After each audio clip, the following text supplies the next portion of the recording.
that trend. We'll see if they can continue it here against Team ROCCAT. First ban on the board is going to be the Nidalee. Take away.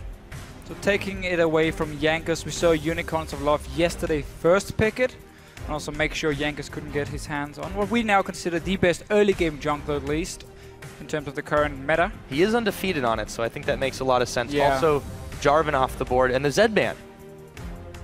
It's funny actually because teams normally ban Zed against Rio, but now it's H2K banning it against Nukeduck, so we want to try and still get him away from these assassins. It also opens up a bit for a LeBlanc pick if KaSing gets banned, and then H2K can go for that one if they want to get some lane dominance again against Nukeduck, who has been fairly weak, honestly, and you have been able to get some kills and pressure him in the lane. Junglers and mid laners so far exclusively, but you can see the coaches there, Ducky and Prawley, talking it out as the ban ticks down. Looks like they do take the LeBlanc away from Nukeduck. He hadn't had a win on that yet. So that shows to me H2K has a very specific first pick in mind, and they don't want ROCCAT to take the LeBlanc as the first rotation, because they could have banned KaSing and then there was no counters left because Zed was already gone from the side of H2K. So I think that's why they ban it and just play it safe. And now obviously for them, if they want like a Rek'Sai in the jungle, it would be open, but Gnar, the big deal in the top lane, could be the go-to pick. Lissandra as well. I mean, there's two good top laners here for Odoamne. Yeah, and the mid pool's been significantly depleted here with that cast in ban away, so H2K definitely taking their time about this last one, but I am curious to see what they do pick up. There is the Rek'Sai possibility, as you mentioned. Gnar's still up. There's a lot of strong picks available, not just in the top lane. Yeah, and we haven't actually seen loulex play Rek'Sai at all. It doesn't seem to be his kind of champion, at least from just judging in the past few games, where instead Odoamne has been also one of the big carries. So getting a comfort pick for him and one of the top picks in the game, the Gnar in this case, I think that's a smart idea. Certainly makes a lot of sense, and the Lissandra is also kind of a no-brainer in this situation. Although ROCCAT have not found a win in the game, they did pick that one up for Overpow. Looks like they will lock it in nonetheless, as well as the Lee Sin. Yeah, so ROCCAT going back to some early aggression in terms of their jungle pick up for Jankos. With Nidalee being banned, he takes the second best in terms of pure early damage you can provide, but Lee Sin has somewhat fallen down in terms of like the tier list of junglers, but now with Jarvan and higher tier picks. But as you mentioned, we haven't seen loulex on it before. I'm curious to see if they do lock this one in, how they perform. The Sivir makes a lot of sense in this particular case. They had a fantastic game on it yesterday, 6-0-3. Hjarnan was able to pull it off, and we'll see if it does anything close to that again. I'm a little bit surprised about Rek'Sai, actually.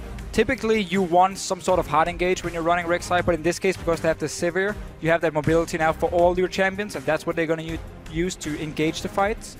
But Rek'Sai into Lee Sin, after the recent nerfs here at 5.1, 5.2, Rek'Sai has actually lost quite a lot of her early game damage, and if Lee Sin now gets to jump on her, he's actually going to win that one-on-one. So we're going to have to see if Jankos is going to try and sit in the jungle of H2K early on, trying to apply some pressure and not allow loulex to go around, setting up all his tunnels here and look for these early ganks in the lanes, which we know Rek'Sai can do really well. Over for ROCCAT, pondering their bot lane right now. Woolite did have a successful game on Caitlyn. Do you think this makes a little bit more sense than the hyper carries he's been trying to play with lately? The whole protect the Woolite just hasn't really worked out, and now you've got a very safe lane, very easy to disengage with the Janna. Yeah, very, very safe lane all around, and Janna against a very mobile composition as well. So once Sivir pops the ulti and you go in for the first engage through the Gnar, the Rek'Sai, you knock them away and obviously disengage the entire fight.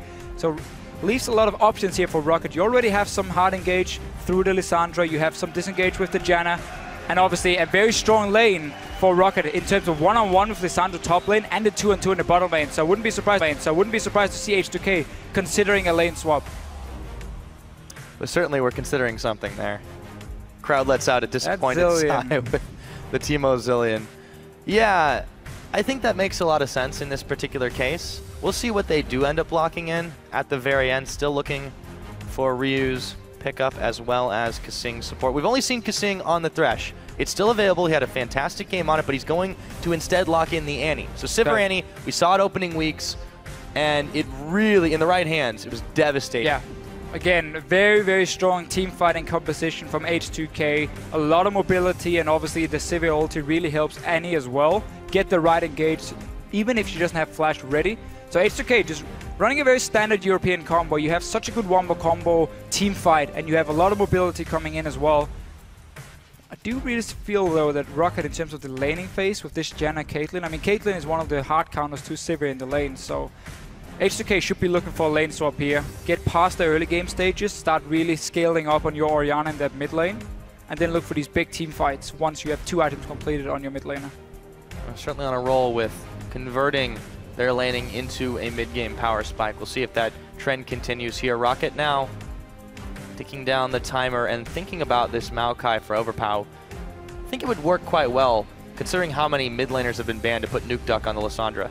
Yeah, and also Maokai against the Sivir is a fantastic thing for the Maokai, because Sivir has no chance of killing him in the late game. Orianna as well, she's not a tank killer, so he's going to be able to dive onto the back line here and stay alive for such a long time, just locking down 2 carries at once.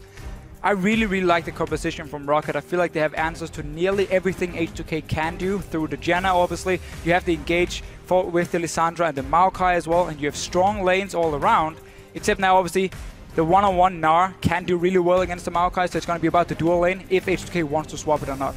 Right, that's the big question.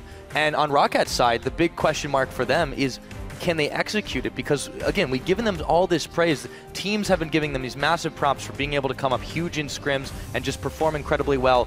But now with the scoreline they're sitting at, with the way they were beaten yesterday, it's a little troubling. Can they execute? This is definitely what looks like a more comfortable composition for them, though. Yeah, when you talk to the teams about ROCCAT, they all say early game is not a problem at all for them. They do really well in scrims. They can beat teams on 20 minutes. But then in the LCS, we see this very passive play style instead. I really feel like as a team, they got to just be more comfortable when they're on stage. And actually, don't be afraid to make plays. If you can do it in scrims, you can do it on the stage itself. And then we can maybe see ROCCAT be more aggressive in the early game. Yeah, just got to relax, got to let it go. But the lineups are locked in now, so tell us who you think is going to win this game. Tweet at LL Esports using the hashtag H2KWin or ROCWin. We're going to go ahead and check on those results in-game. The crowd is hyped. They're getting ready as we load up onto Summoner's Rift. It is, of course, Week 4, Day 2, H2K taking on ROCCAT. And again, 2 teams here really trying to break into that top 3 in Europe. Elements has lost a few games.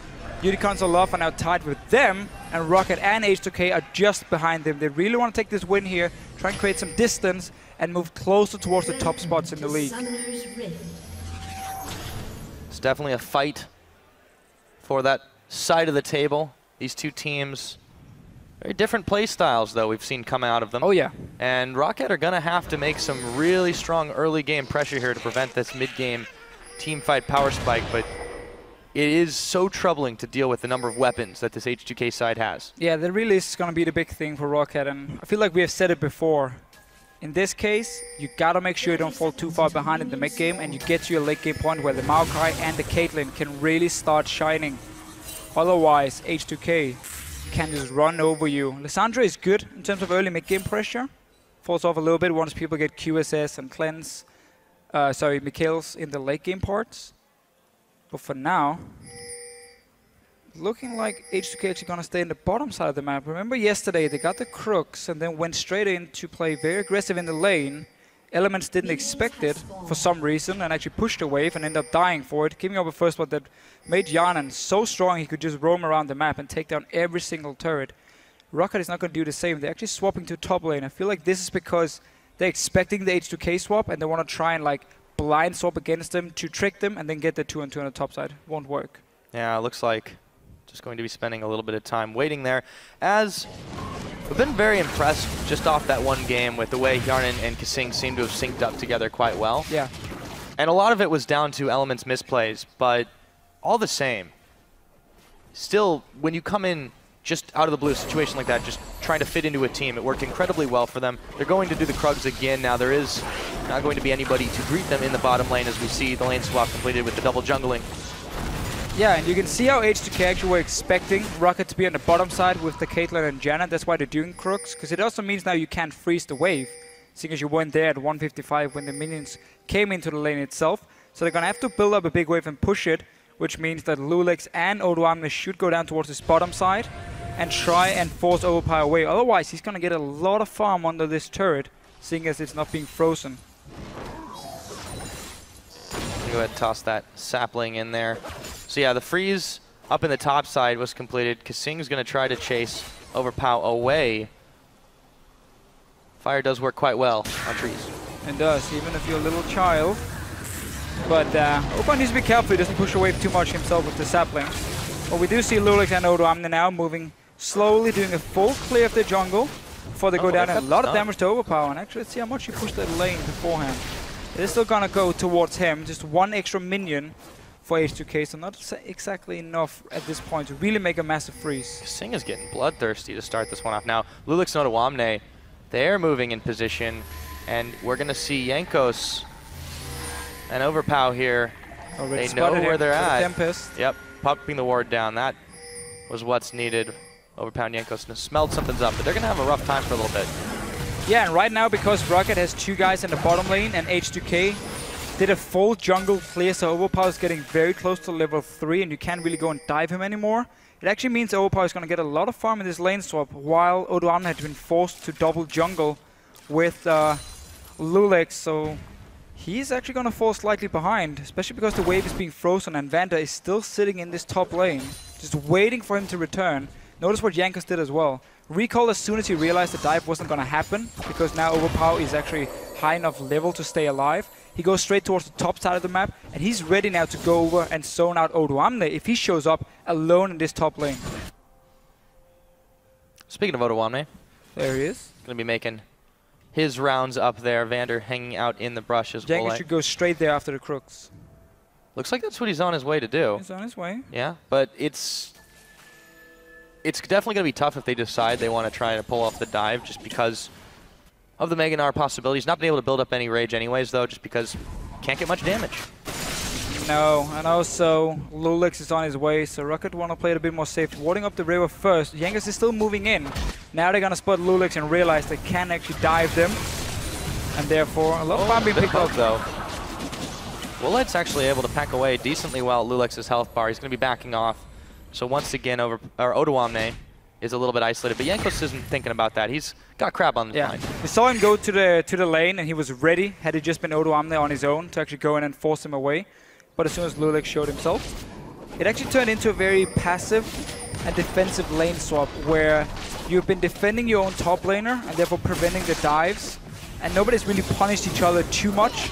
Both top laners have been able to get in the lanes and catch quite a lot of CS. Should be a small lead though for Overpow in terms of experience. I think this passive early game is definitely going to be what ROCCAT likes. It's their comfort zone. If they can do it, they tend to. And they do have pretty decent scaling into the later edges of the game outside of Jankos. Yeah, the problem is, however, when you do a passive lane swap and you have Caitlyn, you're going to get to a mid-game point where you were never able to use your lane bully, which is one of your strongest points, because again, you're sitting there and it takes a long time to take down the turret. What we have seen over in China with Caitlyn in a lane swap is you fast push the tower. Every single time you get the tower down, you swap back down to the 2-2 dual lane where you now have a BF sword ready, and you just bully that lane, now take another turret, and that's how you get your lead and trying to avoid this mid-game, which you are going to be weaker in. And in this case, ROCCAT build up a very, very slow wave, so they won't take a fast tower, but they will be able to get this one. There's plenty of gold as well for Woolite to get a BF sword, because 55 minions if you don't miss a single one, and you can actually go back and get a BF sword. So he's going to be more than fine in that case. He's just going to end up at this mid-game point where the Sivir can do more than the Caitlyn. Yeah, and one weakness, of course, of doing this lane swap is right there. You give up the dragon control. There's no one in the area to try and contest this as early as it is. Teleport being spent by Overpow just to get back to lane, but with Hjarnan standing there, they're not going to be very well aware of this one. Tower will go down in the top in just a moment. There it goes. Yeah. And this is going to be, however, an H2K Dragon. And notice how ROCCAT made sure the tower killed every single minion before they took it down. So now the two waves actually face each other and they're equal. 6 minions against 6. And so you don't get a push down towards H2K, which could have ended up in Odoamne just freezing it at his own turret. Now the dragon is gone and denying a lot of farm from Overpow. So instead the two waves are going to be dead even and can actually just have Overpow go up there and pick up the farm. He had already used his teleport earlier, so he has to run from base. Odoamne will be there first trying to push it in. Opens up an opportunity finally for him to get a little bit more of that farm. Going the very tanky Gnar route to begin it. No surprises there. We haven't really talked much about this mid lane, but typically when you have an Orianna lane, especially facing down a Lissandra, there's not as much you're going to be concerned about in the early game. Neither of the junglers really fixated on ganking either. It's really been more of a control the vision, control around the map, rather than trying to make an impact in the lanes. Yeah, we do see Nukeduck go for very early hourglass. The large rock being picked up as the first item on Lissandra, so really getting ready for early team fights. We know how important it is. So he's going to be one of the main engagers together with the Maokai to kind of dive in onto the Orianna or the Sivir, trying to lock them down before they can use all this mobility that they do have between those two champions. So we're going to go for a very early hourglass, while obviously Overpow has again this mid-game weakness because of the Rod of Ages, needs to get stacked up, and he's going to get it fairly late due to being in a lane swap. Notice how far behind the top laners are compared to the rest in terms of farm.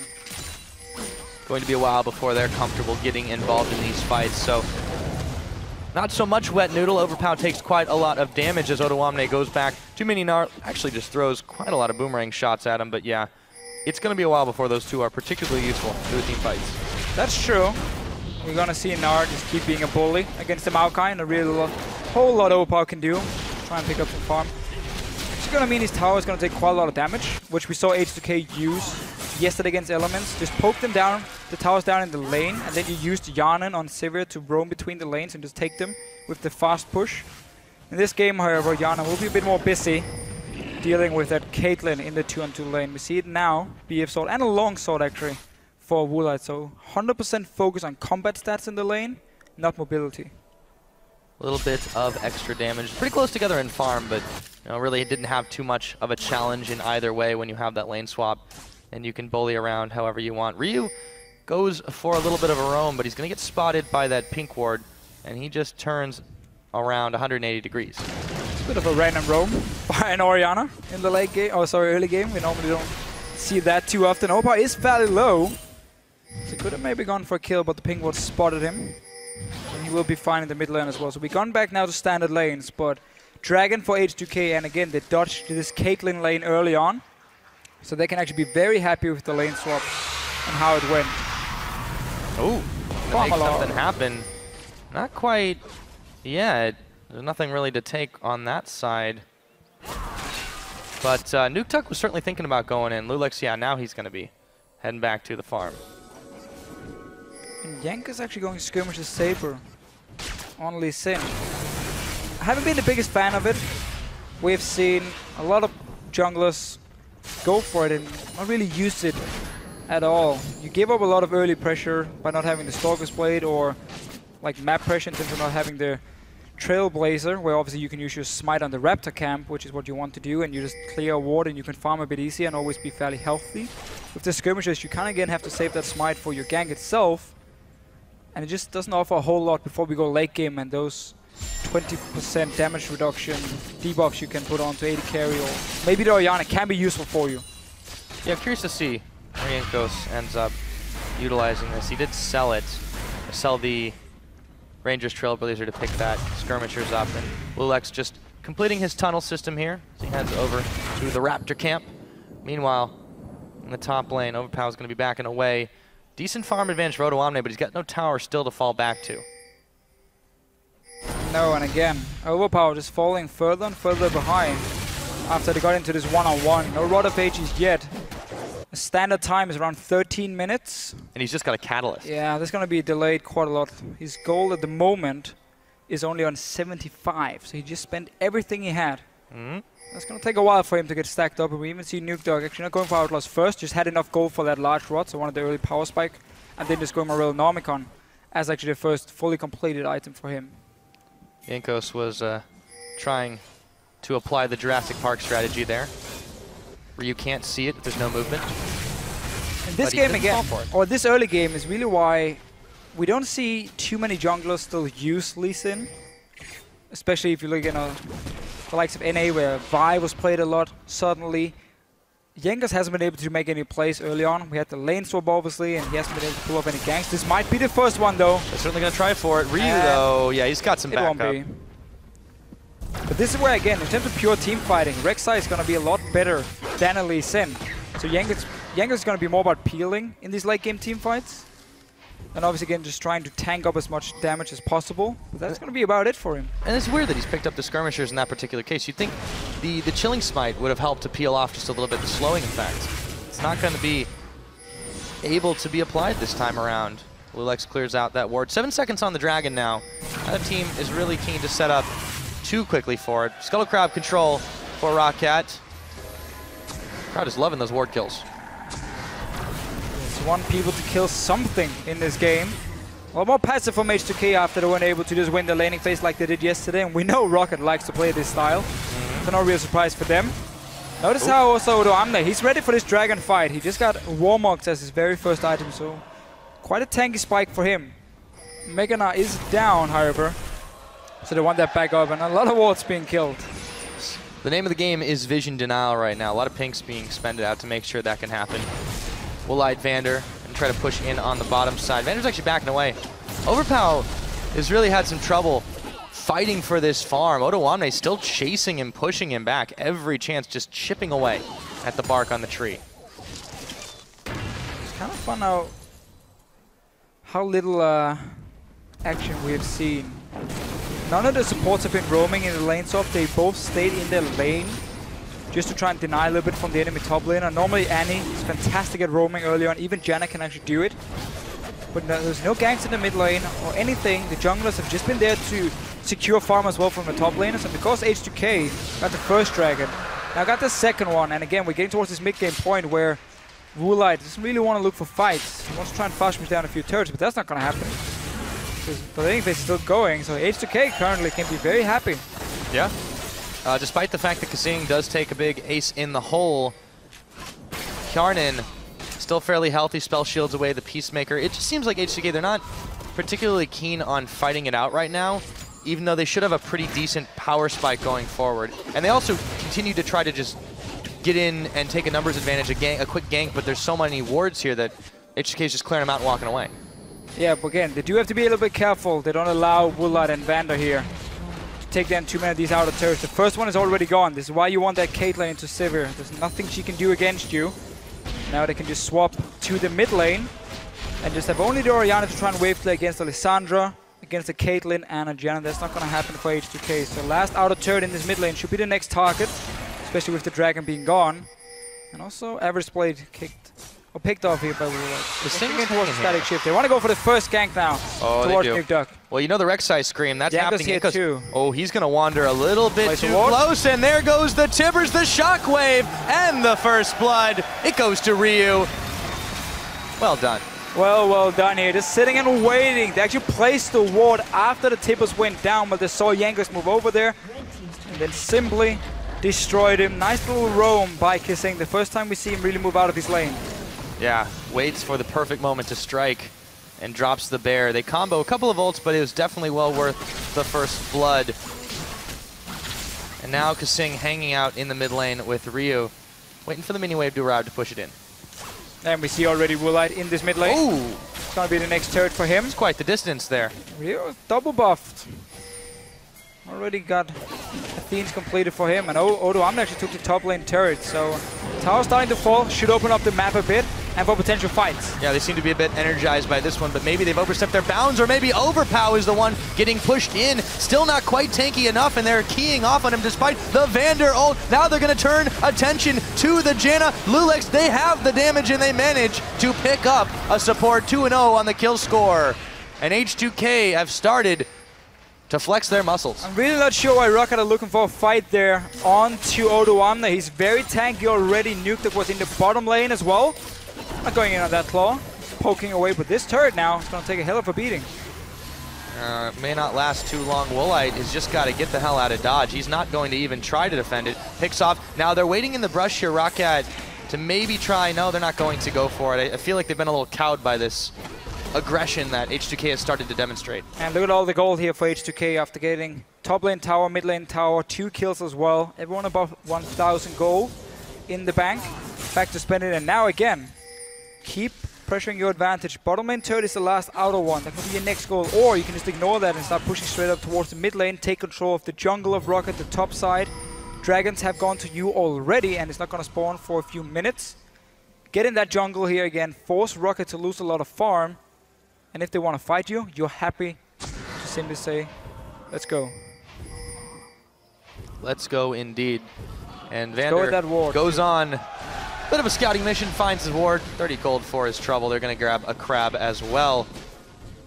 But while loulex has been instrumental in a few moves we've had around this map, Jankos, he really hasn't. He's tried to get involved and he's tried to set up ganks, but has he? H2K, he's tried, not successfully. Okay, sure, you're right. You're right. He just seems to be wandering at this point a little aimlessly. They're not really going for objectives. ROCCAT is just sort of playing this out. I don't want to say passive because that doesn't seem to do it justice. No, again, one of the reasons I guess he's picking this is just for that side stuff. Oh! Hjarnan here. Yep, spell shield is burned on the hunt. Nukeduck flashing tomb! And he claws his way out. 1, 2, 3. Nice little pick by Nukeduck. We see all the wards on the bottom side here by ROCCAT. And Nukeduck was unspotted, picks up the first kill for them. And actually Righteous Glory for Overpow, so no Rod of Ages here. He wants that extra mobility when he's engaging onto H2K's side, and the very mobile composition they do have. It will make him slightly weaker. A bit squishy, he doesn't have the same damage he would with the Rod of Ages, but he's then sacrificing himself for the team and the chance to actually engage in. We're going to have to see if he can stay alive. Again, it's going to make him fairly squishy in terms of these mid-game fights. Yeah, I think they're turning Jankos into the tank in this particular situation. Makes a lot of sense anyways, at least in fairly common build as Jankos tag teams. That he does not connect on the Sonic Wave, however, and Odoamne is actually able to just push them both back for a moment as he goes Mega Gnar and walks away for free. And obviously Overpow still, I mean, shouldn't be kidding ourselves. He's going to be extremely tanky. I mean, 500 HP and that Righteous Glory. So we're just nitpicking here.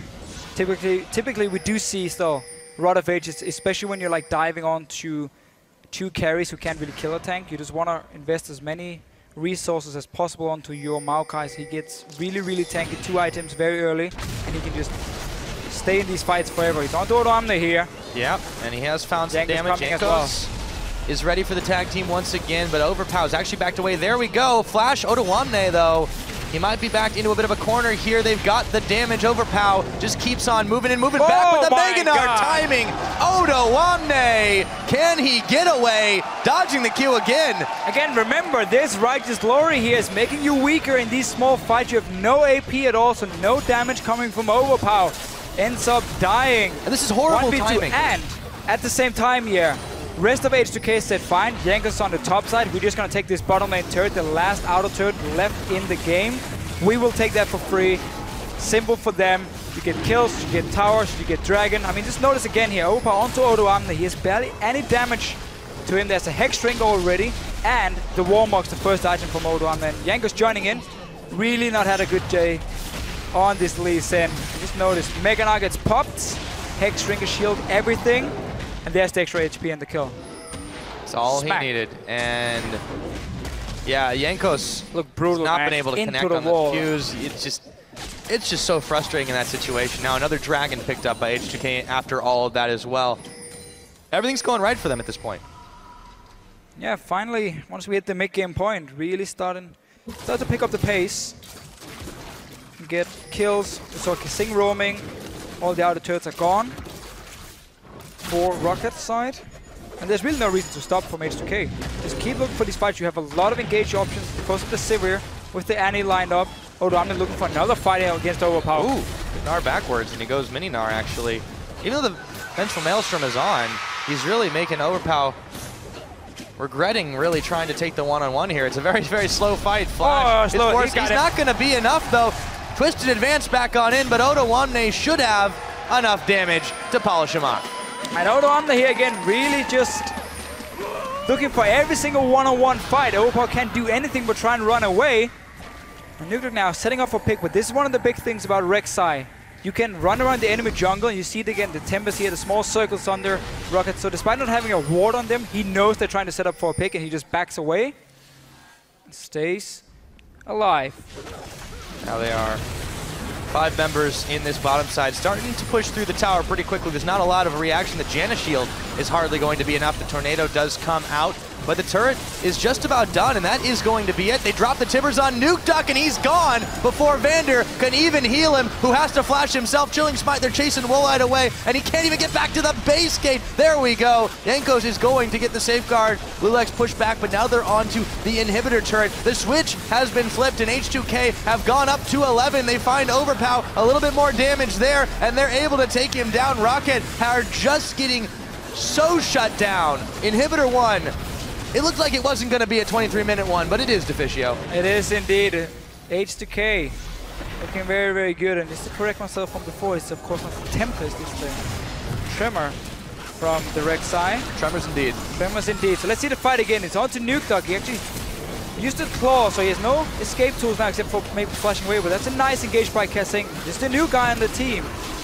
Flashing in, making the plays, not staying back, not playing passive. It was the same yesterday against Elements. KaSing has really done a good job in his first few games for H2K, and obviously just pushing in. Ryu as well, feeling very confident with his Hourglass, and no damage at all for H2K at this point. So Caitlyn is weak, Maokai is weak, inhibitor gone. That's really all you can say for that one. H2K have really been turning up the heat, although ROCCAT is trying to find an answer in this mid lane. They've got a minion wave at their back, but Ryu and KaSing are both here. And now the Rek'Sai scream makes you wonder if you've cleared all the tunnels out of your jungle. Never fear, you have, but loulex is still in hot pursuit of the crab, though. Got seafood on his mind. Gotta get that. 80 gold. Actually 84 gold for him this time around. And notice again about how Odoamne and loulex, with all this gold they've been able to pick up, especially Odoamne with these one-on-one kills and even 1 versus 2 kills. He's so tanky. Even going for more than Mortis. He's feeling that confident. There's not enough damage on ROCCAT side to take him down. Woolite is BT and even a last whisper almost at this point away from being able to do anything in his team fights. And he's not going to hit that point because H2K, they keep playing aggressive. They take the Baron as well now. ROCCAT way too slow to react. Yeah, they come in just a little bit too late. Overpow is going to get knocked against the wall and taken down. Ryu adding another to his kill score. Woolite just backing away with the net, but the house lands on his head, and that's going to give you a bit of a headache. And just keep pushing up. You'll notice their super minions in the bot lane. H2K, no reason to stop now. Get another turret. Not anything ROCCAT has been able to do to hold this team back. The turret starts to fall pretty low. Nukeduck does not take the glacial path in. Seems like a suicide mission is this point. They grab another. The super minions now pushing on the Nexus turrets. ROCCAT are not responding to this. They're still trying to man the front while they're being flanked by the minions. Yeah, and again, H2K just taking every single outer turret. They know ROCCAT can't do anything to defend it. There's only 3 guys here now. That's not going to help you. KaSing looking for another engage. Yeah, if they can get it. The super minions, or the Baron minions, I should say, are really knocking down the front here. Jankos does manage to scare the rest of H2K off, but it seems to just be a temporary reprieve. With another dragon coming up in 45 seconds. There's still super minions on this bottom side. They're dragging ROCCAT everywhere. They are back to base. Shop, go straight to the dragon, get the 4th one of the game, even very early because of that lane swap where they got the first dragon. This is gonna be such a hard game for ROCCAT to win now. Yeah, the again, climb back thank you, Captain Obvious, but it's gonna be difficult. I know it's nearly impossible at this point because you gotta hold off till now 40 minutes at least, and you have that potential 5th dragon coming before that. You have obviously H2K not just sitting back and waiting. I like what ROCCAT is actually doing now, trying to look for a pick, trying to surprise someone in the bush where you don't expect it. loulex is going to face check it. Yeah, he's actually going to go down in just a moment. There he goes. They spend quite a lot on him. ROCCAT does manage to come up with that play and jungler off the table with the live dragon. And notice how ROCCAT didn't actually move while they were standing in the bush, so the Tremor from loulex didn't manage to spot them, because obviously you have to move around before you can see it. So they just stood there, waited, and actually got a dragon for it. That was the best play possible for ROCCAT right here. Set up a trap, get the dragon, delay that 5th one, but now you kind of go back and you got to defend your base. Yeah, and they're going to lose this inner turret as well. There's really not much they could have done in that situation anyways. So best play possible, but they've still sunk themselves into this situation. This inhibitor turret's starting to get chunked down pretty low too. Jankos, Overpow, they can't really frontline this team at all. Actually, the tower, it's just barely going to go. The shockwave didn't go anywhere, Ryu. The Tibbers is down though, KaSing is as well. They find Overpow as Vander spends the Monsoon Flash as well away from the rest of the team, but this inhibitor is going to be forfeit. There was only 4 players from H2K here. Of course, no ulti for Nukeduck in that fight here. And while the shockwave missed, it just shows how far ahead H2K are. You can miss your shockwaves, you're going to be 4 guys, and yet you win the fight and you destroy the enemy base. They're so far ahead, they don't need to rely on this wombo combo that they've got, and that's still in the back pocket, even in the worst of situations. Last inhibitor taken down. ROCCAT are scrambling inside their base. Actually, the other one just comes back up, but they don't really need it anyways. Woolite, he's going to be smited down. loulex kicked away. Nexus Tower 1 is going to fall. Here comes Jankos to try and save the day, but I don't think he's going to make the super play. Inhibitor already, they're working it down again, and that is another 3 taken off the board. Overpow trying to be the hero himself. He's going to twist it advance. loulex has to flash away from this one. Ryu, Odoamne all very low. Woolite is going to pick up Hjarnan. Maybe they can find a turnaround here, but their base is in shambles. They need the shutdown. They need to keep finding kills, but it's still only a 2-for-1. Only a 2-for-1. Might not be over yet. Notice KaSing on the minimap. Being pinged away now, playing this mobility Annie. You see distortion boots, and obviously a distortion enchant, and obviously talisman being picked up for him. So really just putting so much focus on buffing up every single guy in the team to speed them up and keep looking for fights and catching out ROCCAT. H2K have had their momentum somewhat arrested here, but only after they've been able to take all those inhibitors. You know, for a moment, Deficio, it looked like we could be in for a pretty long game. But the way that H2K are playing this one, they're eyeballing what they were able to do yesterday in that 30 or so minute. Yeah, H2K were really just waiting for their mid game. Get 1 item completed on every single character and then simply start roaming with KaSing, take down these turrets here. And ROCCAT were not ready at all. They got caught out. They took a team fight as well in the jungle. That cost them another tower in the mid lane.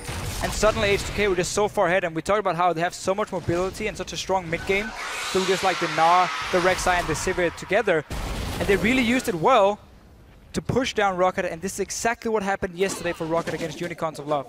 They fall behind, and they simply have no response once we get to the mid-game points. I'm glad you mentioned the mobility because it's really been hurting ROCCAT. And this time around, in the last couple games in general, I think we've definitely seen some evolution from this squad.